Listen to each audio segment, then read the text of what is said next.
Geçiyor alga жана ошондой эле Нефтчи өз беттештеринде ийгилик жараткан болчу. Кайрадан топко жетти, сол канатка өткөрүп берди. Айпаевдин ичинде Бактияр Дүйшөбеков анын карама каршы тарапка жана ушул жерден коргоочунун кандай сейф жасаганын көрүп толук жааптыр. Бактияр Дүйшөбеков өтүп кетти. Жана сокку эмес, бул чыгарып берүү болчу. Айпаевдин ичинде Карипов бир аз анын сыртында турган. Жана баш менен сокку. Өтө сонун сокку рикошети менен болчу, бирок жок. Топ экинчи кабатка келген эле, жана азыр ушул жерде сокку орун алма колуна тийди дейт.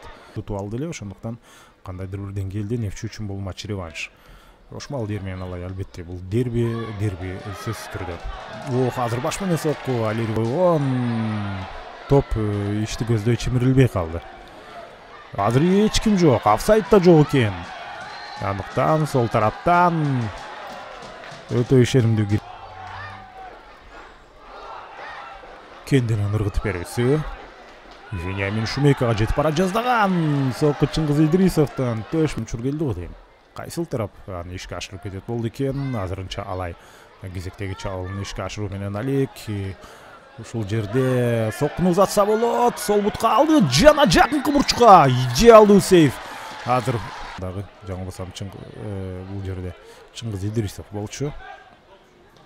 Нурдөлөт Сталбеков абадан дарбазаны көздөй. Демек стандарттык абалдан кийин демек Чыңгыз Идрисов тууралуу сөздү улантабыз. Азыр болсо алыскы бурчка топ чыкты. Алайдын оюнчусу топту кайтарган, сокку гол! Бактияр тийип калды деп мына колун көтөрүп аткан учурда бутун жанындагы топту алдырып койду ушул жерден. Алайдын оюнчусу азыр Азиз Сыдыковду топко жеткиришкен жок. Бурчтан чыгаруу. Каршы чабуулдан ойнойт дегенче мына ушул жерден ырыс келди, тепти. Алыскы бурчка жер арбазачылар мындай нерсени автоматтык түрдө иш жүзүнө ашыра алышы керек. Азыр болсо ушул жерден алмашууга чыккан азыр